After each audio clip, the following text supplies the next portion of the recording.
નમસ્કાર દર્શક મિત્રો, હું છું રૂપલ લુણીચિયા. સંપૂર્ણ ન્યૂઝમાં આપનું સ્વાગત છે. ભારતના પૂર્વ કેન્દ્રીય ગૃહમંત્રી હરિભાઈ ચૌધરી આજે વિશ્વવિખ્યાત યાત્રાધામ અને શક્તિપીઠ અંબાજી ખાતે માતા અંબાના દર્શનાર્થે પહોંચ્યા હતા. મંદિર ટ્રસ્ટના અધિકારીઓ દ્વારા તેમનું પરંપરાગત સ્વાગત કરવામાં આવ્યું હતું. હરિભાઈ ચૌધરીએ વિધિ વિધાન સાથે માતાજીના દર્શન કરી વિશેષ પૂજા અર્ચના કરી હતી. મંદિરના પૂજારી દ્વારા તેમને કુમકુમ તિલક કરીને માતાજીને પવિત્ર ચુંદડી અર્પણ કરવામાં આવી હતી. ત્યારબાદ તેમણે માતાજીની ગાદી પર ભટ્ટજી મહારાજ પાસે આશીર્વાદ પ્રાપ્ત કરી રક્ષાપોટલી બંધાવી હતી. દર્શન બાદ મીડિયા સાથે વાતચીત દરમિયાન હરિભાઈ ચૌધરીએ અંબાજીમાં ચાલી રહેલા ₹1,632 કરોડના મહત્વાકાંક્ષી કોરિડોર પ્રોજેક્ટની પ્રશંસા કરી હતી.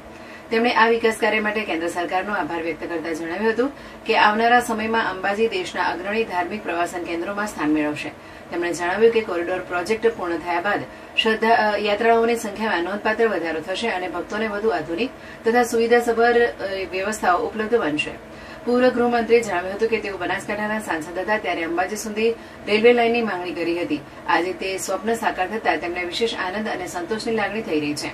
અંતમાં તેમણે મા અંબાના ચરણોમાં પ્રાર્થના કરી હતી કે સમગ્ર ગુજરાત અને ભારત દેશ સતત વિકાસના માર્ગે આગળ વધે તેમજ સર્વત્ર સુખ, શાંતિ અને સમૃદ્ધિનો વિકાસ થાય.